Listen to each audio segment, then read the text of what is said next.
성경 각 권을 한 번에 설교하여서 하나의 복음으로 21번째 시간입니다. 오늘은 느헤미야서입니다. 함께 해볼까요? 느헤미야서. 네, 오늘은 느헤미야서입니다. 부제는 성벽 건축과 개혁 운동입니다. 오늘은 느헤미야서인데요. 에스라서의 바로 뒤에 이어지는 느헤미야서, 그리고 에스라가 동시대에 사역하였던 느헤미야서는 구약 시대의 마지막 역사입니다. 느헤미야서 이후에 400여 년간 역사에 대한 그 기록을 성경은 침묵합니다. 그런데요, 우리는 지금 구약 시대의 어느 시대의 역사를 배우려고 하는 게 아닙니다. 역사라는 형식으로 우리에게 전달된 하나님의 계시의 말씀을 받는 겁니다. 느헤미야서는 그 하나님의 계시 중에서도 가장 역동적인 모습으로 말씀이 진행되고 있는데요. 그런데 또 동시에 안타깝게도 그 끝은 실망스러운 모습으로 끝나는 것을 보게 됩니다. 그러면 그 끝이 왜 그렇게 끝나는 것인가? 그것이 어떤 의미가 있는가? 거기까지 한 번에 설교하면서 거기까지 함께 상고해 보도록 하겠습니다. 그리고 또 하나, 오늘 그 내용들을 집중적으로 우리가 성경 강론이기 때문에 강의 설교가 아니에요. 사실은 이 시간은요. 그래서 집중적으로 그것을 설교하지는 않지만 느헤미야서를 보게 될 때요, 느헤미야서를 통해서 우리는 교회 개척의 원리와 그리고 올바른 신앙 개척의 원리를 볼 수가 있습니다. 그래서 그것에 대해서도 함께 상고해 보도록 하겠습니다. 자, 먼저 느헤미야서의 역사적인 배경에 대해서 알아보겠습니다. 에스라서와 함께 느헤미야서는 바벨론 포로 귀환자들의 기록입니다. 바벨론 포로 귀환자들의 기록이에요. 바벨론 포로 귀환은요, 총 3차에 걸쳐서 이루어졌었습니다. 하나님이 예언하셨던 70년이 참에 너희가 돌아올 것이다 한 그 언약 그대로, 예언 그대로 스룹바벨의 인도하에 1차 귀국이 진행됐어요. 그래서 스룹바벨과 함께 제2성전을 재건합니다. 그리고 그로부터 약 80년 후에 에스라의 인도로 2차 귀국이 이루어집니다. 에스라는 신앙 개혁 운동을 일으켰었어요. 그리고 또 그로부터 13년 후에 느헤미야의 인도로 3차 귀국이 이루어지는데요. 느헤미야는 성벽을 복원합니다. 이것이 오늘 우리가 다룰 느헤미야의 역사적인 배경이자 맥락입니다. 그러면 느헤미야서의 구조에 대해서도 한번 알아보겠습니다. 느헤미야서의 구조는요, 두 부분으로 되어 있어요. 1장부터 7장까지가 전반부고 8장부터 13장까지는 후반부입니다. 전반부의 내용은 느헤미야의 주도로 성벽을 복원하는 내용이고요. 후반부는 에스라의 주도로 개혁운동이 또다시 일어나는 내용, 개혁운동의 내용입니다. 성벽을 복원하는 것은요, 느헤미야의 주도로 이루어진 이 성벽의 복원은 대외적인 적을 막는 것입니다. 이것을 적용하였을 때, 오늘날 우리에게 적용하면 복음을 보수하는 것과 같은 이치입니다. 우리가 복음을 힘써 배워야 되는 이유가 동일한 의미라는 겁니다. 교회가 그리스도의 십자가 복음으로 무장할 때 구원하는 능력을 누리게 될 뿐만 아니라 공동체를 흔드는 대적들의 그 공격으로부터, 거짓의 공격으로부터 자신을 보호할 뿐 아니라 그들을 물리칠 수 있게 됩니다. 여러분, 이 시대는요, 포스트 모더니즘 시대라고 하거든요. 그 말은 뭐예요? 거짓의 영이 왕으로서 득세하는 시대라는 뜻입니다. 그래서 교회 내부까지 침투해 있어요. 느헤미야서가 말하는 성벽의 복원이 이루어져야 되는 것이 바로 오늘의 우리의 얘기입니다. 그러니까 느헤미야가 성벽을 복원하는 것은 복음을 보수하는 것이라고요. 우리가 힘써 복음을 배우고 익혀서 증언할 때 이 악한 영의 역사를 물리칠 수 있게 된다는 겁니다. 그렇기 때문에 여러분, 힘써서 복음을 배우셔야 됩니다. 그리고 개혁운동은요, 내적인 적과의 싸움이라고 할 수 있습니다. 그래서 내 심령 안에 있는 거룩하지 못한 것들을 물리치는 그 거룩 운동입니다. 뿐만 아니라 내 안에 거룩을 더욱 채워 넣는 운동이라고 할 수 있습니다. 이게 개혁입니다. 즉 성화된 삶으로 나아가는 적용입니다. 성화란 복음에 나타난 하나님의 의와 사랑을 더욱더 알아가고 묵상할 때 하나님의 사랑에 끌려가는 삶을 기쁨으로 여기는 게 성화입니다. 그럴 때 그 성화의 삶을 살 때 죄의 욕망을 버리며 살아갈 수 있게 되는 거예요. 내가 개혁주의 청교도에서는 죄와 맞닥뜨려서 제가 맞짱 써라, 맞땅을 떠라, 싸워라 이렇게 표현하는데 의미론적으로는 동의하지만 방법은요, 우리가 뭐 행위로서 기도로서 그들을 물리치는 게 아니라 우리가 죄와 싸워서 죄와 이기는 방법, 죄의 욕망을 물리치는 길은요, 하나님의 사랑을 힘써 알아가는 겁니다. 그 하나님의 사랑이 우리 마음 가운데 강권적으로 역사할 때 우리는 죄의 욕망을 끊어내게 되어준다는 거예요. 이게 성화입니다. 그래서 교회가 힘써서 할 일은 바로 이것입니다. 첫째는 성벽을 복원하는 일, 즉 복음을 보수하고 보수한 복음을 증언하는 겁니다. 그리고 에스라의 개혁운동, 즉 성화의 삶을 살기 위해서 복음 안에서 더욱 묵상하며 하나님의 사랑을 은혜로 간구하는 겁니다. 이것에 힘쓰는 게 교회가 해야 될 가장 우선적인 의무이고 사역입니다. 자, 느헤미야는 3차로 귀국하여서 제3차 때 귀국하여서 성벽을 복원하는 일을 하고 있는데요. 성전은 예루살렘 성, 옛날 고대시대, 중세시대 성을 생각하면 돼요. 성벽까지 둘러치는 게 성전이 완성입니다. 그 성전이 지어지다가 무너졌어요. 그래서 다시 회복하는 겁니다. 성벽을 복원하려는 느헤미야에게 문제가 있었습니다. 그 문제가 무엇인가? 자, 이제 함께 읽겠습니다. 1장 3절부터 5절까지 큰 목소리로 읽으시기 바라요. 시작. 그들이 내게 이르되 사로잡힘을 면하고 남아있는 자들이 그 지방 거기에서 큰 환난을 당하고 능욕을 받으며 예루살렘 성은 허물어지고 성문들은 불탔다 하는지라. 내가 이 말을 듣고 앉아서 울고 수일 동안 슬퍼하며 하늘의 하나님 앞에 금식하며 기도하여 이르되 하늘의 하나님 여호와 크고 두려우신 하나님이여 주를 사랑하고 주의 계명을 지키는 자에게 언약을 지키시며 긍휼을 베푸시는 주여 간구하나이다 라고 하고 있죠. 자, 큰 환난을 당하고 능욕을 받으며 예루살렘 성은 허물어지고 성문들은 불탔다 합니다. 지금 이게 예루살렘의 상황이거든요. 멀리 지금 바사에서 이 소식을 느헤미야가 들었다는 겁니다. 그러면 예루살렘이 왜 이렇게 되었습니까? 분명히 1차, 2차에 걸쳐서 성전을 다시 지었는데 왜 이렇게 되었을까요? 왜 성전이 불타고 허물어졌습니까? 이스라엘이 메시아 언약을 버렸기 때문입니다. 하나님의 언약을 버렸어요. 언약을 버리고 다시 우상 숭배했기 때문입니다. 오늘날 한국교회가 경건의 능력을 잃은 이유는 무엇입니까? 교회가 복음을 버리고 세상 영광을 추구했기 때문입니다. 세상식의 방식을 교회 안에 들여와서 세상처럼 성공한 것을 하나님의 영광이라고 착각하며 그걸 추구했기 때문입니다. 느헤미야가 예루살렘에 이런 상황을 이제 알게 된 거예요. 그래서 이 말을 듣고 가슴이 아팠다고 합니다. 마음이 아팠대요. 가슴이 아파서 수일 동안 울고 금식하며 기도했다고 합니다. 하나님을 경외하는 진정한 믿음의 사람은요, 자신의 개인적인 영달보다 먼저 그의 나라와 그의 의를 구하는 사람인 겁니다. 느헤미야가 바로 그런 믿음의 사람이었던 거예요. 그래서 하나님의 나라의 일들을 보고 들었을 때 마음이 아파했던 거예요. 마음이 아파지는 거죠.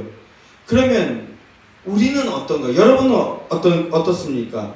쓰러져가고 무너져가고 변질되어가는 한국교회를 보면서 마음 아파하고 계십니까? 더 나아가서 기독교 사회주의가 득세하고 그리고 사회주의 사상이 득세하는 이 세상을, 대한민국을 보면서 마음 아파하고 계십니까? 우리가 그리스도 안에서 하나된 존재다, 연합한 존재라는 믿음이 있다면 우리는 오늘 이 땅에 무너져가는 교회들을 보면서 마치 내 일인 양 마음 아파하며 주님 앞에 엎드려 기도해야 될 것입니다. 이제 우리 힘써서 그것을 위해서 기도합시다. 자, 그래서 1장 6절부터 7절 말씀을 보십시오. 자, 1장 6절부터 7절 말씀 함께 시작. 이제 종이 주의 종들인 이스라엘 자손을 위하여 주야로 기도하오며 우리 이스라엘 자손이 주께 범죄한 죄들을 자복하오니 주는 귀를 기울이시며 눈을 여시사 종의 기도를 들으시옵소서. 나와 내 아버지의 집이 범죄하여 주를 향하여 크게 악을 행하여 주께서 주의 종 모세에게 명령하신 계명과 율례와 규례를 지키지 아니하였나이다. 이제 종이 이스라엘 자손을 위하여 주야로 기도하며 주께 범죄한 죄들을 자복하오며 합니다. 느헤미야가 죄를 자복합니다 이렇게 하고 있어요. 깨어난 심령으로서 대신 죄를 자복한다고 고백하고 있는 겁니다. 이게 구원받은 자의 진정한 경건의 모습입니다. 누가 시켜서 되는 게 아니에요. 하나님 마음이 임하니까 마음이 아파지고 그 아픈 마음으로 우리 하나님께서는 얼마나 더욱 아파하실까 해서 내 죄뿐만 아니라 다른 이들의 죄까지 대신 감당하겠다는 그 마음이 나와지는 거예요 지금. 그래서 대신 죄를 자복한다고 고백합니다. 그리고 8절 말씀을 보면 주께서 주의 종 모세에게 명령하여 이르시되 만일 너희가 범죄하면 내가 너희를 여러 나라 가운데 흩을 것이니라 말씀하십니다. 모세에게 하신 명령, 즉 신명기의 말씀을 따라서 너희가 죄를 범하면 내가 너희를 흩으리라, 포로로 잡혀가게 하리라 이렇게 말씀하셨어요. 그런데 그 이후의 말씀을 보면 그러나 너희들이 회개하면 돌아오게 하리라. 지금 느헤미야는 이 말씀을 붙들고 있는 거예요. 죄를 깨닫고 자복할 뿐만 아니라 회개하면 너희를 돌아오게 할 거라는 그 언약의 말씀을 붙들고 그래서 담대하게 간구하는 겁니다. 요청하는 겁니다. 그래서 9절 하반절에 보면 내가 거기서부터 그들을 모아 내 이름을 두려고 택한 곳에 돌아오게 하리라 하신 말씀을 이제 청하건대 기억하옵소서. 하나님께서 돌아오게 하신다고 하셨죠? 이제 그걸 기억하시기 바랍니다. 이렇게 담대히 기도하고 있는 겁니다. 주의 종들, 주의 백성들, 하나님의 소유된 백성들을 보시고 긍휼히 여겨주십시오. 그리고 당신의 약속을 지켜주십시오. 이렇게 간구하고 있습니다. 성도 여러분, 여기서부터 문제의 회복과 해결이 시작되는 겁니다.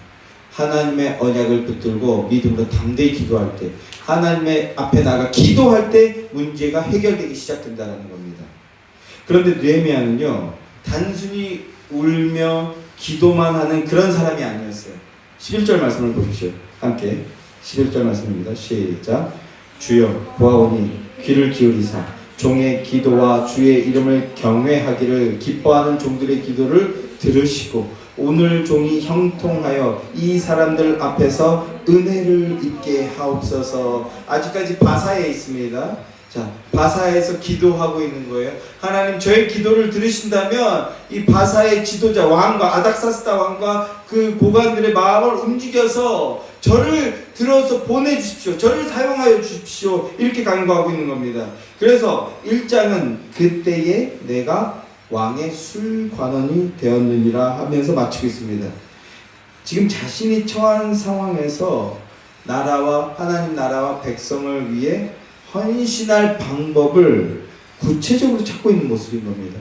막연히 기도하고 있는 것이 아니라 내가 할 수 있는 것이 무엇인가 방법을 찾고 그 방법 안에서 또 의뢰하고 그 방법의 열쇠를 가지고 있는 자들을 마음을 돌려달라고 기도하고 그리고 담대히 그들에게 나아가고 이렇게 하고 있다는 겁니다.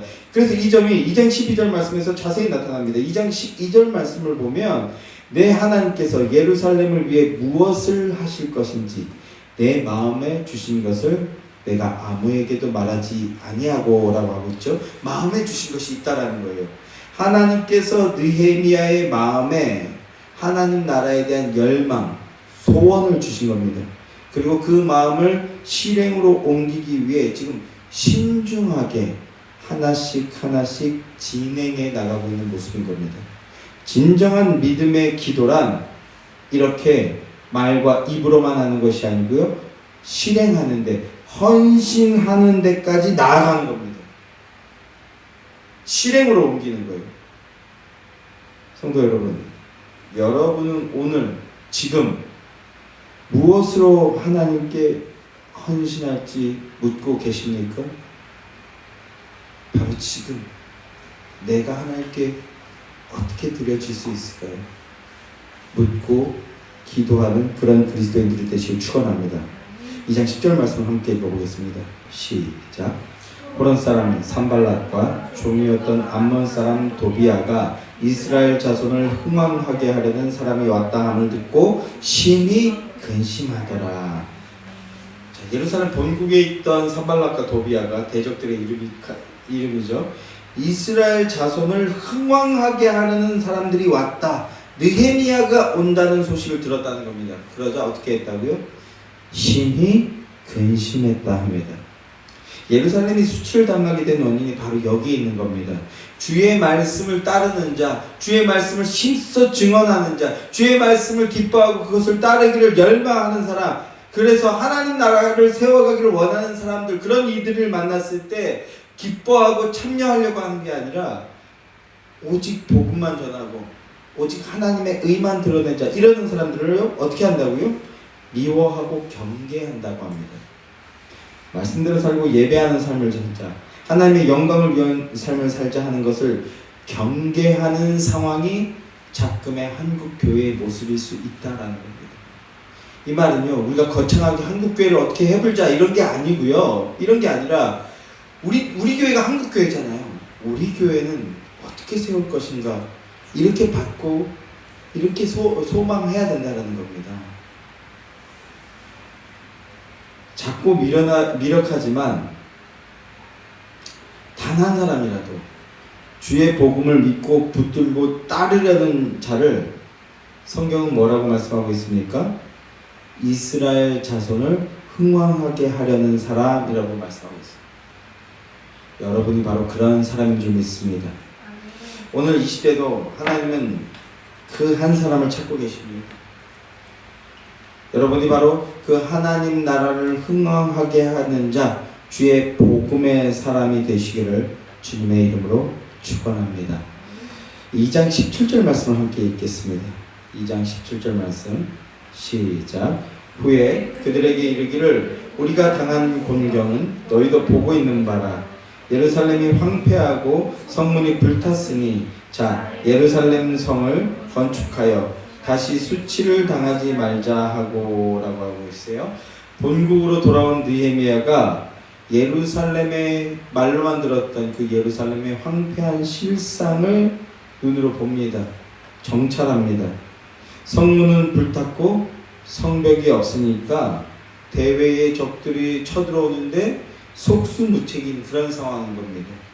그런데 황폐한 성을 바라보면서도 느헤미야는요, 좌절하지 말자, 다시 일어서서 성을 건축하자라고 독려하고 있는 겁니다.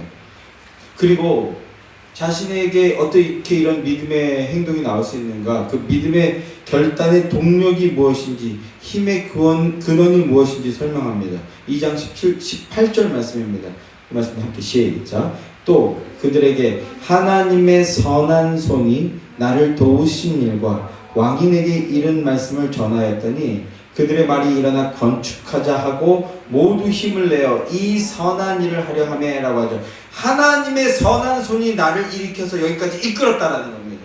하나님의 보이지 않는 선한 손이 있다라는 거예요. 하나님의 손이 도우셨다. 그래서 왕이 조서를 내려서 오늘 내가 여기까지 와서 너희를 도울 수 있게 이렇게 되었다.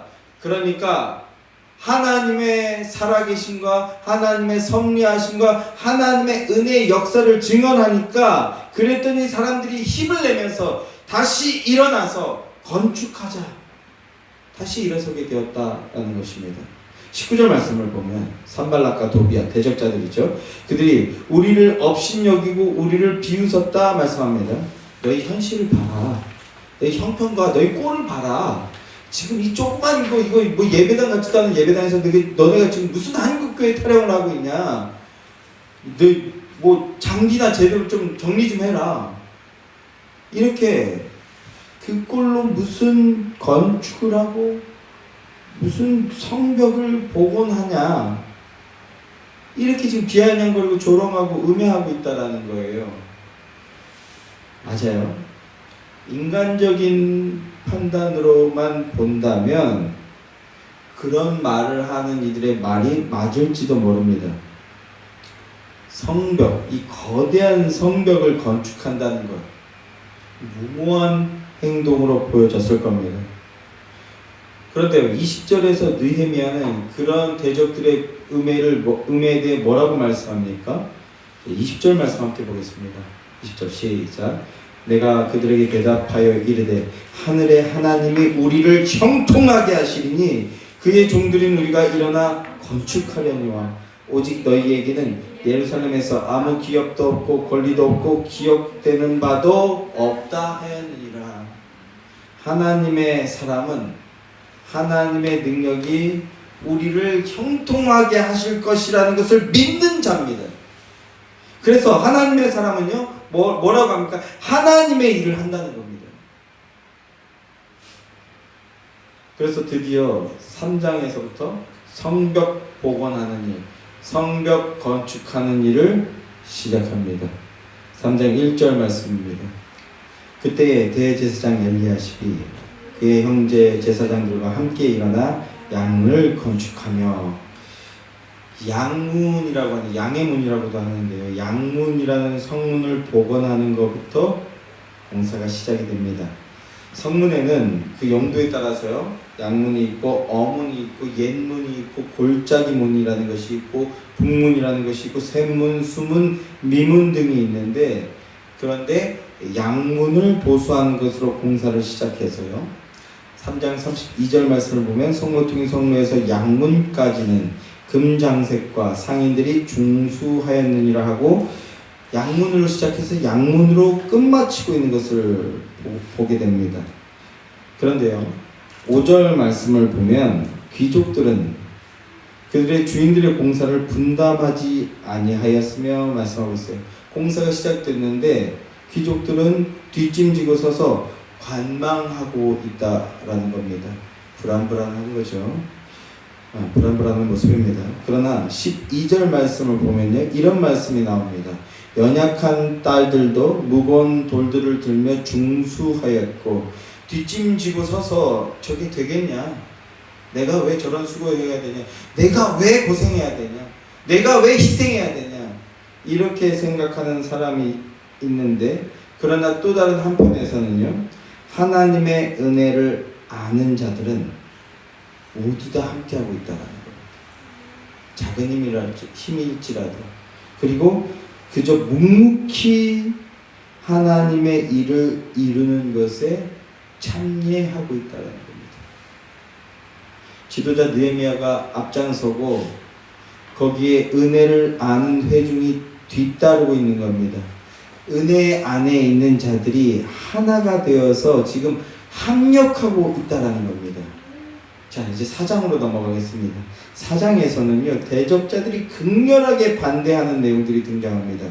귀족들이라는 자들은 관망하고 있고 대적들은 한편에서 음해하고 핍박하고 있습니다.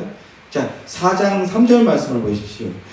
그들이 건축하는 돌성벽은 여우가 올라가도 곧 무너지리라, 이런 말을 하고 있어요. 무슨 뜻입니까? 야, 그것도 성벽이냐? 우리 집 고양이가 올라가서 발로 툭 차도 무너지겠다, 야. 이렇게 비웃고 조롱하고 있는 겁니다. 고생해서 겨우 이제 문 하나 세우고 벽돌 하나 이렇게 세우고 있는데 옆에서 낄낄대면서 비웃고 조롱하고 있는 거예요. 그럼에도 그 성벽은 차곡차곡 쌓여가고 있는 겁니다. 하나님 하시는 일이 그렇습니다. 세상은 비웃고 조롱하지만 묵묵히 주의 말씀을 따르니까 성벽이 점점 더 윤곽을 드러내기 시작합니다. 그러니까 그 모습이 보이니까 더 분노하고 더 발악적인 반응을 보이는 겁니다.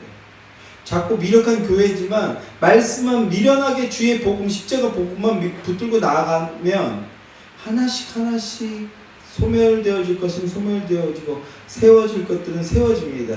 그 일이 이루어지지 않게 하려고 악한 마귀는 외부에서 공격하면 외부에서 공격하고, 내부의 공격이 연약해질 것 같으면 내부 안에 마음을 흔들어서 사분오열시키는 겁니다. 그러나 그때 흔들리지 않고 주의 언약 붙들고 복음만 붙들고 믿음으로 기도하며 나아가면 주의 교회가 세워진다라는 겁니다. 자, 그런데 또 10절 말씀을 보면요, 이런 말도 나와요. 유다 사람들이 흙무더기가 아직도 많거늘 짐을 나르는 자의 힘이 다 빠졌으니 우리가 성을 건축하지 못하리라 하다가 좀 힘이 드니까 우린 힘이 없다, 이건 안 된다, 안 되는 거다, 해봐야 헛고생이다, 이런 비관적이고 부정적인 말들을 쏟아내는 겁니다. 그러나 느헤미야는요 14절에 너희는 그들을 두려워하지 말고 주를 기억하라. 주를 기억하라. 믿음 놓치지 말고 능력의 근원이 되시는 분 하나님을 붙들라는 것이죠. 그리고 또 20절에서 하나님이 우리를 위하여 싸우시리라. 육신적인 사람은 어려움을 말하고 불가능을 말합니다. 그러나 주의 사람은 하나님의 능력을 의지하며 오직 주를 위해 싸우리라. 믿음 고백하는 거죠. 여러분, 그런 믿음의 사람이 되길 주님의 이름으로 축원합니다. 계속해서 4장 16절 17절 말씀 함께 읽겠습니다. 시작. 그때부터 내 수하 사람들의 절반은 일하고 절반은 갑옷을 입고 창과 방패와 활을 가졌고 민장은 유다 온 족속의 뒤에 있었으며 성을 건축하는 자와 짐을 나르는 자는 다 각각 한 손으로 일을 하며 한 손에는 병기를 잡았는데 절반은 일하고 절반은 갑옷을 입고 창과 방패와 활을 가졌다고 합니다. 한 손에는 쟁기를 들고 다른 한 손에는 지금 병기를 붙잡은 그런 형국인 거예요. 대적의 공격이나 어려운 상황이 너무나 막강하지만 그러나 좌절하지 않겠다라는 겁니다. 좌절하지 않는다라는 거예요. 굉장히 불굴의 의지, 역동적인 모습을 보여주고 있죠. 또 23절 말씀도 한번 보십시오. 함께 23절 말씀 시작. 나나 내 형제들이나 종자들이나 나를 따라 파수하는 사람들이나 우리가 다 우리의 옷을 벗지 아니하였으며 물을 기르러 갈 때도 각각 병기를 잡았느니라. 잠잘 때도 옷을 벗지 않고 물을 마시러 갈 때도 병기를 놓지 않고 싸웠다는 전투태세를 갖추고 한 손으로 열심히 성벽을 복원하기 위해서 힘쓰고 애쓰다가 대적이 나타나면 맞서 싸우고 그리고 다시 성벽 복원하는 일에 힘을 다하고 이렇게 했다라는 겁니다. 이렇게 긴장감이 넘치지만 동시에 박진감과 역동감이 넘치는 모습인 거죠. 믿음의 불굴의 의지, 이것이 바로 영적 전투의 모습인 겁니다. 주의 교회로 나와서 복음의 말씀을 붙들고 은혜 주식을 간구하며 주신 은혜로 믿음으로 결단하고 나아가서 가정, 직장, 일터에 가서 믿음으로 행하기 위해서 예수 그리스도를 윤리 도덕적으로도 탁월한 모습을 보여줘야 됩니다. 대적의 핍박이 와도 흔들리지 않고 너 같은 게 무슨 교회 다니냐? 그 교회 다니는 사람이 그렇게 일하냐? 이런 말에도 흔들리지 않는 거예요. 이런 말에 두려워 떨지 않는 거예요. 오히려 한 손에는 주의 복음을 붙들고 한 손에는 전문성을 붙들고 내 일에서 더욱 전문성을 갖기 위해서 힘내고 그리고 한편에서 믿음으로 행하기 위해서 더욱 주의 수 안에서 믿음으로 기도하고 결단하는 이 일들을 지금 이뤄내고 있다는 겁니다. 그래서 느헤미야 4장 19절에서 이 공사는 크고 넓음으로 우리가 성에 떨어져 거리가 먼즉 같은 동료들 거리가 멀어도 너희는 어디서든지 나팔 소리를 듣거든 그리로 모여서 우리에게로 나오라. 우리 하나님이 우리를 위하여 싸우시리라. 이렇게 독려합니다. 믿음으로 이겨내자라는 거예요. 그래서 공동체 주신 겁니다. 함께 기도하며 함께 수고하고 함께 견디고 함께 인내하고 함께 지어져 가라고. 자, 이렇게 역동적인 열정과 헌신으로 52일 만에 성벽 공사를 완수합니다. 6장 15절 16절 말씀도 함께 읽겠습니다. 시작. 성벽 역사가 52일 만인 엘루랄 25일에 끝남에 우리의 모든 대적과 주위에 있는 이방 족속들이 이를 듣고 다 두려워하여 크게 낙담하였으니 그들이 우리 하나님께서 이 역사를 이루신 것을 아니니라. 52일 만에 성벽 공사를 기적적으로 완수해냈습니다. 이렇게 역동성을 가지고 견디고 인내하고 믿음의 소망으로 불굴의 의지를 다해서 이뤄냈습니다. 온갖 음해와 살해 위협 속에서도 믿음의 용기를 가지고 대역사를 이뤄낸 겁니다. 이는 여호와의 선한 손이 함께 하시면서 역사하셨기 때문에 가능했다는 것, 이걸 기억하는 것이 믿음입니다. 그래서 대적들이 뭐라고 말하고 있습니까? 대적 16절 말씀을 보십시오. 그들이 하나님께서 이 역사를 이루신 것을 아니더라. 대적도 알고 있는 거예요. 하나님이 하신 것을 그들이 알더라는 겁니다. 이 얼마나 짜릿한 말씀입니까? 저 배후에 하나님이 있구나, 살아계시는구나, 일하시는구나, 역사하시는구나, 그걸 대적이 봤다라는 거예요. 성도 여러분, 하나님이 우리와 함께 하시며 하나님의 당신의 선하신 일을 이루실 것을 믿고 나아가는 믿음의 복된 자들이 되시길 주님의 이름으로 축원합니다. 자, 이제 느헤미야서 후반부로 넘어가겠습니다. 느헤미야가 성벽 복원 공사를 끝낸 뒤에 에스라의 개혁 운동이 나옵니다. 8장 1절 말씀 함께 읽겠습니다. 함께 시작. 이스라엘 자손이 자기들의 성읍에 거주하였더니 7째 달에 이르러 모든 백성이 일제히 수문 앞 광장에 모여 학사 이스라엘에게 명령하신 모세의 율법책을 가져오기를 청하매 모든 백성 가져오기를 청하매라고 하고 있어요. 모든 백성이 일제히 수문 앞 광장에 모였습니다. 그리고 에스라에게 율법책 토라 가져오기를 청했다고 합니다. 무슨 뜻입니까? 성경으로 돌아갔다는 뜻입니다. 하나님 말씀으로 돌아갔다는 거예요. 이게 종교개혁입니다. 종교개혁이란 인간의 행위가 만들어낸 종교적 시스템을 버리고 오직 하나님 말씀, 예수 그리스도로 돌아가는 사건이 종교개혁입니다. 그런데 오늘날 이 종교개혁이 500년이나 된 이 종교개혁 자체를 또다시 신처럼 섬기는 사람들이 있습니다. 칼빈이 만들어낸 그 해석으로만 돌아가자, 이런 사람들이 있어요. 개혁주의자의 신앙으로 돌아가자, 개혁주의 예배 폼으로 돌아가자. 개혁주의자들이 위선적이고 행위 중심의 예배를 갱신하고 그리스도 중심 하나님께로 나아가는 예배 폼을 새롭게 설계했는데 그 폼으로 예배 드리는 게 맞다라는 거예요. 똑같은 어리석음을 반복하는 거죠. 말씀으로 돌아가고, 말씀으로 돌아간다는 건 예수 그리스도께로 돌아가는 겁니다. 우리가 신학을 열심히 공부해야 되는 이유는 그 신학을 통해서 요긴한 도움을 받아서 예수 그리스도께로 나아가기 위한 겁니다. 그게 종교개혁의 핵심이고, 지금 에스라를 통해서 종교개혁이 또다시 일어나고 있는 겁니다. 말씀 광장에 모여서 백성들이 율법책의 말씀에 귀를 기울였다 합니다. 8장 5절 6절 말씀도 함께 읽겠습니다. 시작. 에스라가 모든 백성 위에 서서 그들 목전에 책을 펼 때에 모든 백성이 일어서니라. 에스라가 위대하신 하나님 여호와를 송축하며 모든 백성이 손을 들고 아멘 아멘 하고 응답하고 몸을 굽혀 얼굴을 땅에 대고 여호와께 경배하니라. 또 8절 9절 말씀도 한번 읽어볼까요? 시작.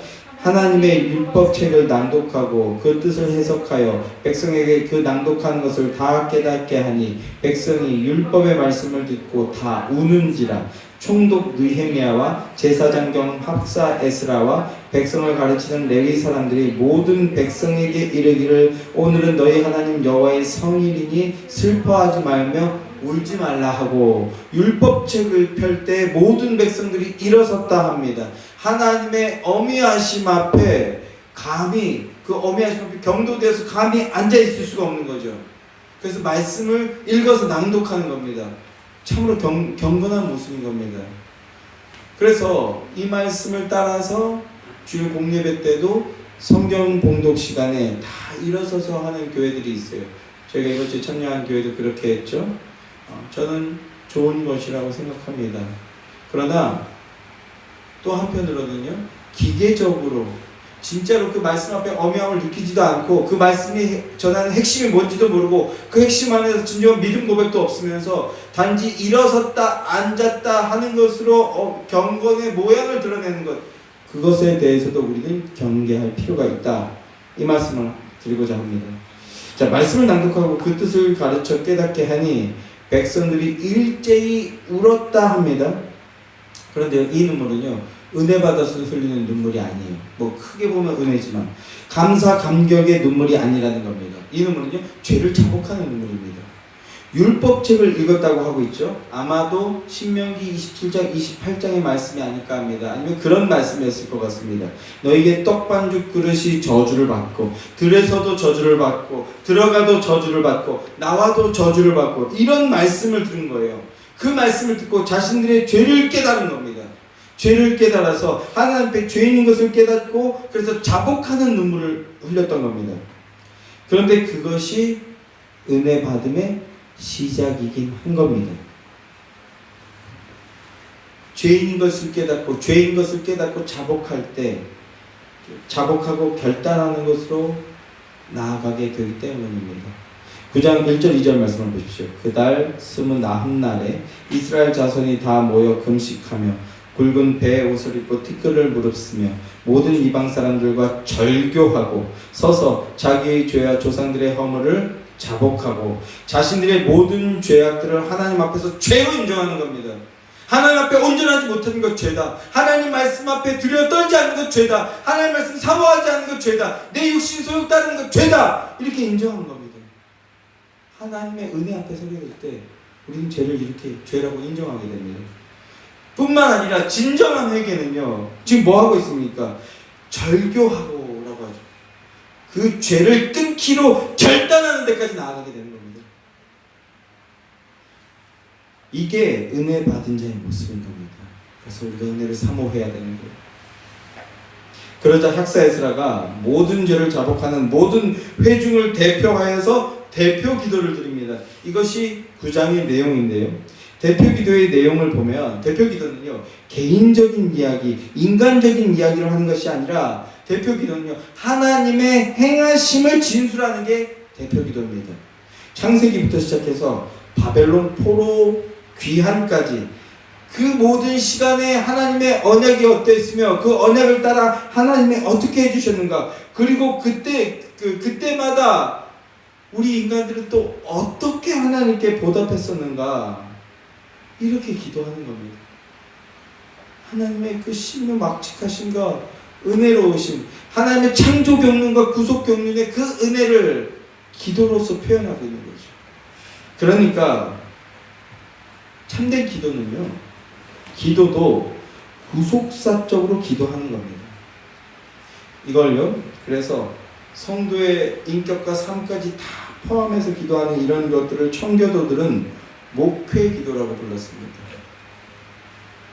아담부터 시작해서 예수 그리스도까지 쫙 기도하는 거죠. 그러면 대표 기도 시간만 40분 정도 되는 거예요. 그러니까 2시간 반에서 3시간 정도 예배하게 되는 거죠. 예전엔 그래서 진짜로 대표 기도자분들께서 한 30분씩 기도하고 그랬습니다. 또 이 전통을, 이게 전통적인 한국교회, 특히 장로교회의 모습이었어요.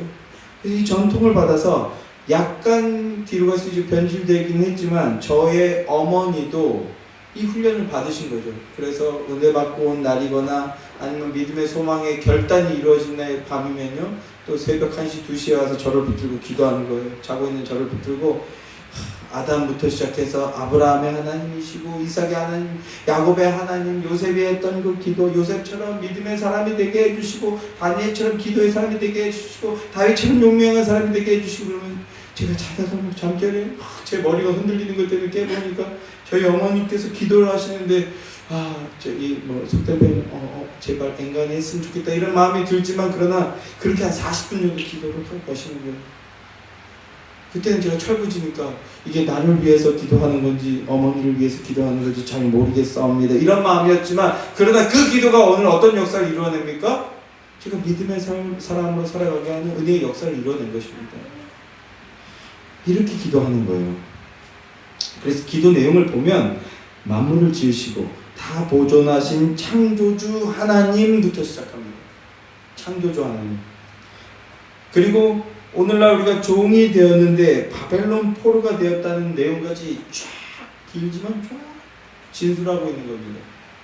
그리고 9장 38절 말씀을 보면 우리가 이 모든 일로 말미암아 이제 견고한 언약을 세워 기록하고 우리의 방백들과 레위 사람들과 제사장들이 다 인동하니라고 합니다.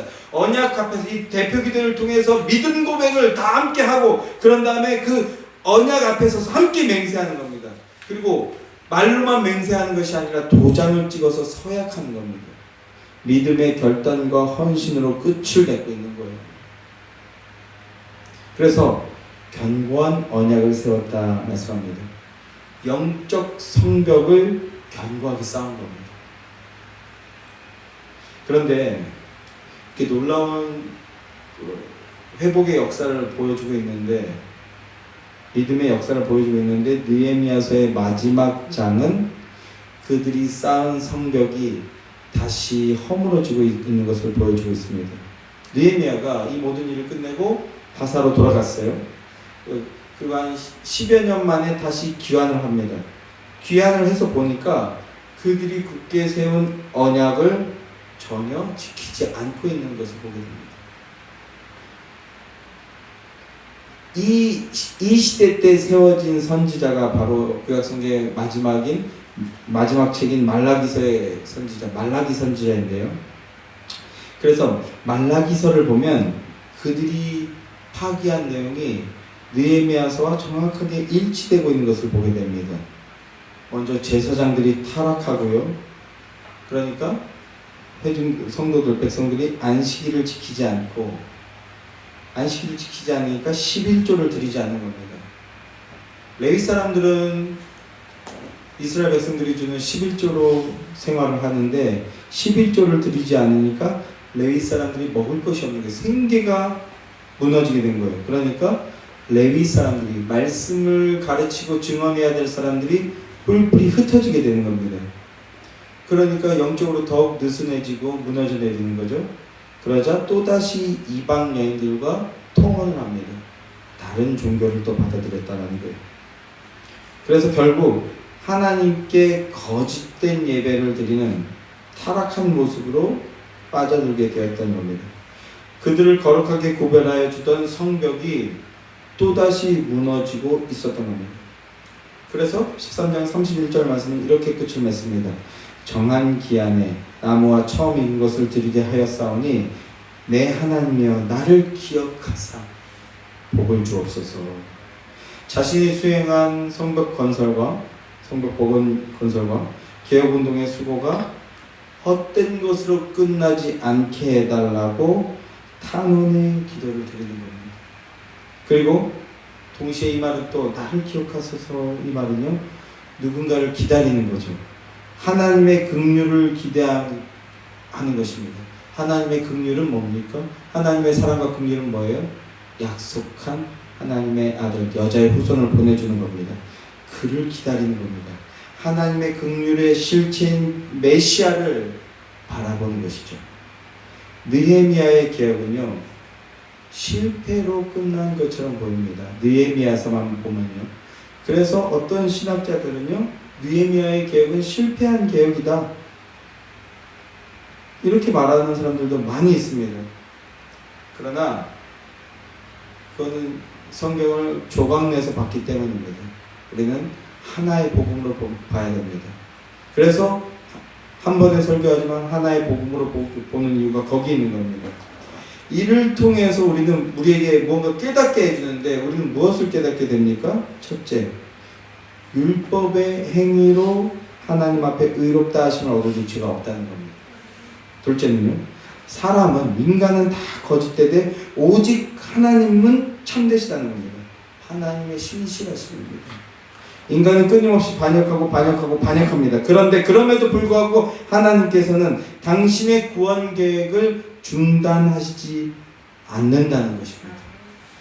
이렇게 거짓되고 부패한 구제불능인 자들을 위해서 결국 어떻게 하십니까? 결국 당신의 독생자를 보내주십니다. 독생자를 보내주셔서 대속 제물이 되게 해주신다는 겁니다. 느헤미야도 이걸 믿고 소망하는 겁니다. 구약의 마지막 역사인 느헤미야서와 구약의 마지막 선지자인 말라기서는요, 우리를 그리스도에게로 인도하는 겁니다.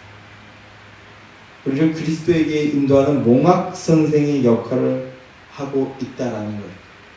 이걸 붙드시기 바랍니다.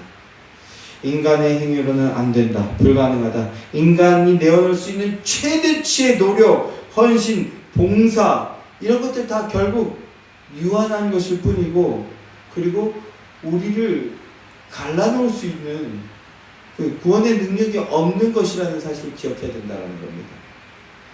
이 진리의 원리를 알 때 그때 우리는 그리스도를 바라보게 됩니다. 그리스도를 바라보는 여러분 되시길 소망합니다. 느헤미야서는 영광스러운 대역사를 보여줬지만, 그러나 인간의 거짓됨과 자력 구원의 불가능성을 확인해 주는 것으로 끝을 맺고 있습니다. 그리고 그래서 우리를 그리스도에게로 인도한다는 것입니다. 그러면 느헤미야의 개혁은 실패일까요? 성공일까요? 실패가 아닌 겁니다. 우리의 삶 또한 그럴 겁니다. 실패한 것처럼 보이지만 그리스도가 드러나신다면, 그래서 그리스도가 역사하신다면 그 실패는 실패가 아닙니다. 그러니까 여러분, 실패를 두려워하지 마십시오. 영적인 도전에 머뭇거리지 마십시오. 하나님께서 그 실패를 영광으로 사용하실 겁니다. 그리스도의 영광을 보여내실 겁니다. 그러니까 그리스도의 영광을 더욱 바라보고, 오히려 더 마지막 날에 더욱 찬란한 영광을 주실 것을 믿고 소망하는 믿음의 사람들이 되시기를 주님의 이름으로